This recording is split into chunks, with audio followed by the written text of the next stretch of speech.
विदर्भाचं श्रद्धास्थान असलेल्या बुलढाणा जिल्ह्यातील शेगावमध्ये भक्तीचा महासागर उसळलाय।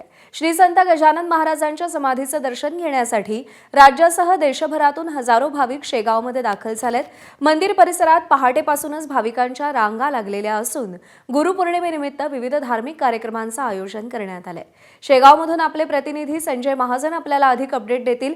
संजय, शेगाव संस्थान शेगावचं देवस्थान अर्थातच शिस्त आणि स्वच्छतेसाठी विख्यात आहे, प्रख्यात आहे।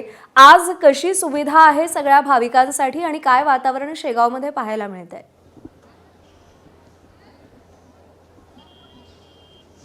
नक्कीच प्रज्ञा, आज खरं तर गुरुपौर्णिमा आणि गुरु म्हणजे खरं तर ज्ञान, भक्ती आणि अध्यात्म। गुरुपौर्णिमेनिमित्त शेगाव येथे असंख्य भाविकांचा हा महासागर लोटलेला आहे।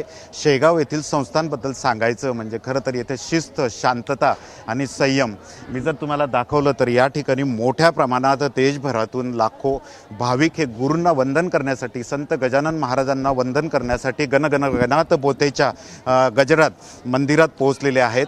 काल रात्रीपासूनच खरं तर भाविकांची मोठी रांग या ठिकाणी आपल्याला बघायला मिळते आहे। गुरूंना वंदन करण्यासाठी, गुरुपौर्णिमेला गुरूंना वंदन करण्यासाठी या ठिकाणी हजारो भाविकांचा हा जनसागर या ठिकाणी लोटलेला आहे। अनेक भाविक हे परराज्यातूनही आलेले आहे। वर्षातून एकदाच ते गुरूंना आपल्या वंदन करण्यासाठी येतात आणि त्यानिमित्त शेगाव नगरी ही गणगण गणात बोतेच्या गजराने दुमदुमली आहे। पहाटेपासूनच सकाळी प्रातः 7 वाजता आरती झाली आणि त्यानंतर विविध धार्मिक कार्यक्रमांना या ठिकाणी सुरुवात झाली आहे।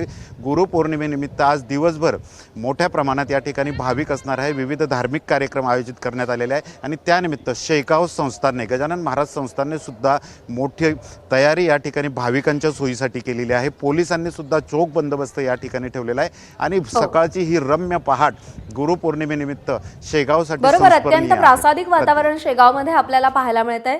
संजय, धन्यवाद तुम्ही दिलेल्या सगळ्या सविस्तर। एबीपी माझा, उघडा डोळे बघा नीट।